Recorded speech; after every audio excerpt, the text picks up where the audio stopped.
Sex Trafficking in the United States by Austen Brianna Graham West.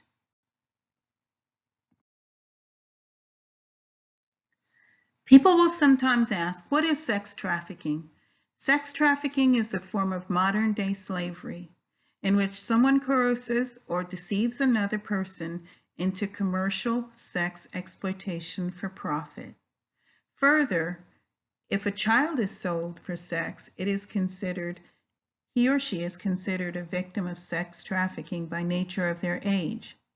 Simply put, sex trafficking can be considered the business of sexual violence. The nightmare of sex trafficking thrives when law enforcement cannot or does not protect the vulnerable. Vulnerable populations might include men, women, or children. In short, sex trafficking might include anyone you know, from an immigrant child to the college co-ed who falls in love with a guy online.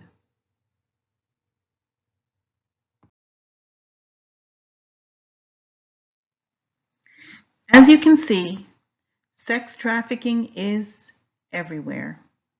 It is the fastest growing criminal enterprise in the world.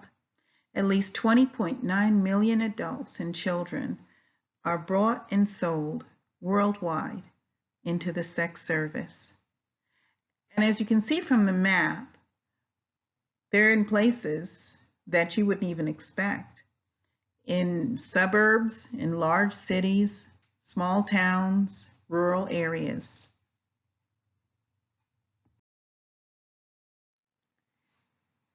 There are several myths surrounding sex trafficking. And the first one is that people choose to be sex trafficked. Often, men, women, and children of all ages and ethnicities are sex trafficked through coercion, threatening, and blackmailing, not through choice. The second myth is that it only occurs in seedy places on the wrong side of town. Traffickers use websites to sell sex, and this is the truth. So they don't really care whether it is on the seedy side of town.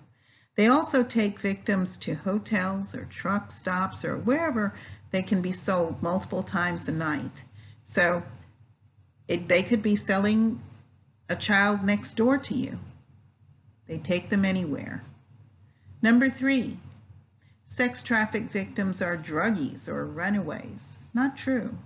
Traffickers don't look for those kinds of victims all the time. They look for victims on the street, bus stops, malls, and guess what? On social media.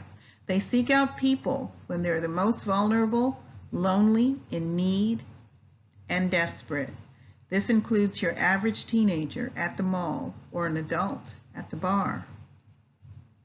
Number 4, the myth that you'll have a pimp that will not fake having relationships or so forth. Basically, pimps will do anything to have a relationship, groom their charge, or prostitute them at any time. They will blackmail them with sex photos and information that might make that person very, very embarrassed. And finally, it doesn't just happen to poor people. Women and children in poverty aren't the only demographic at risk for being trafficked. Poverty, the lack of education, and the breakdown of the family are 3 things that can increase a child's vulnerability to sex trafficking. Now, although poverty is one of the things that will make a child very vulnerable, children in very nice homes are trafficked as well. Sometimes you have a history of sexual abuse or homosexuality combined with vulnerabilities that will increase a child's risks of being trafficked. Oftentimes you'll find a woman who is not connected to other people, or a man who would be not connected, and then they will form a friendship and be groomed by their sex trafficker.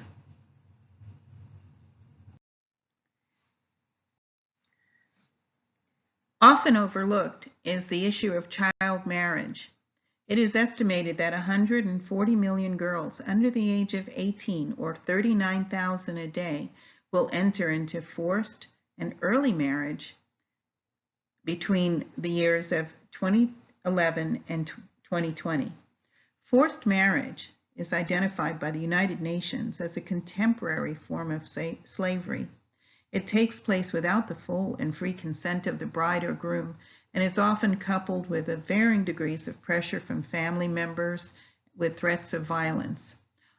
You'll find this often in patriarchal societies where you have these arranged marriages, but make no mistake, these societies are not just foreign, they happen right here in the United States.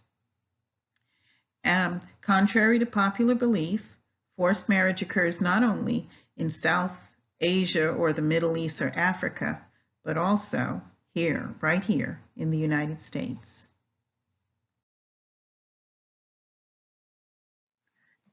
Street gangs are becoming increasingly involved in the business of prostitution, and they often target vulnerable girls as young as 12 years old. Gangs have come to view prostitution as a low-risk, high-profit enterprise. And indeed, income from prostitution is now second only to drug sales for some gangs.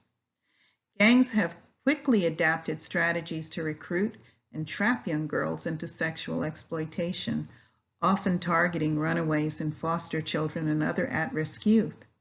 However, the impact of gang-related youth prostitution is not limited to urban or traditionally vulnerable girls, as suburban and middle and upper-class girls are victimized as well.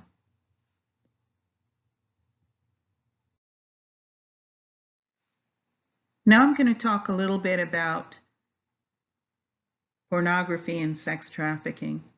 Individuals are collecting and sharing child pornography images through virtually every type of internet technology, including websites, email, instant messaging, and other types of things.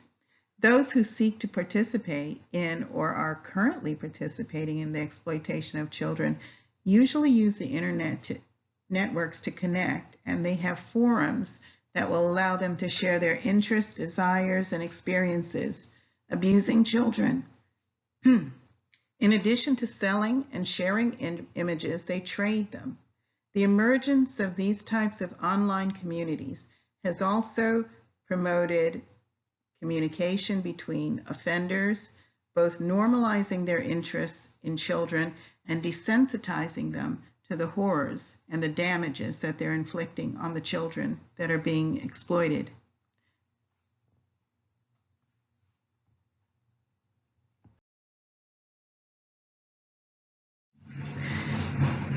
What often happens is something called the internet boyfriend pimp.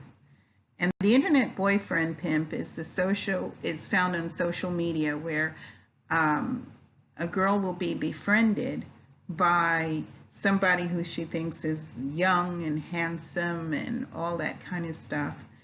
Actually, generally, he or she is not. The average age of the entry into prostitution of this type is 12 years old. The pimp or the boyfriend will find the girl online, and he will be everything that she could possibly desire, everything that she wants. He's handsome, he's fun, he listens to her. This is generally where this type of trafficking begins.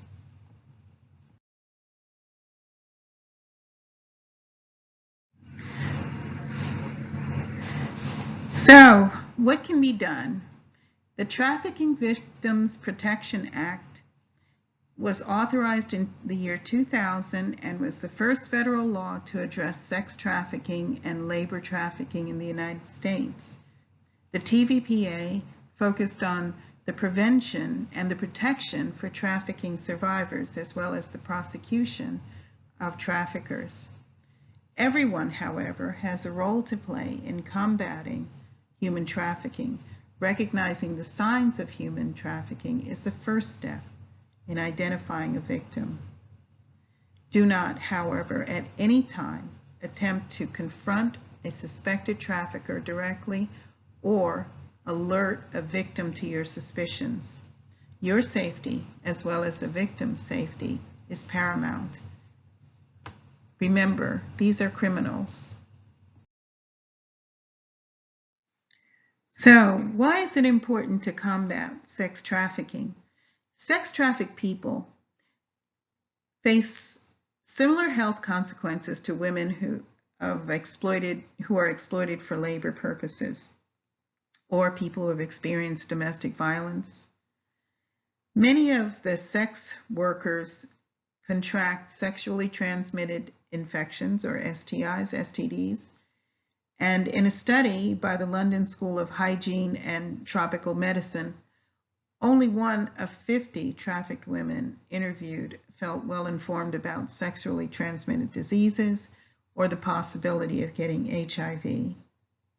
Without this knowledge about the aspect of their health, trafficked women may not take the necessary preventative steps, and they often have poor health and contract a lot of problems and diseases. In addition, there's the mental health aspect, which can range from depression to anxiety to PTSD due to the abuse and the violence that the victims face from their pimps or their johns or just against their person, period. With such a mindset, many individuals develop alcohol or drug addictions and other abusive traits.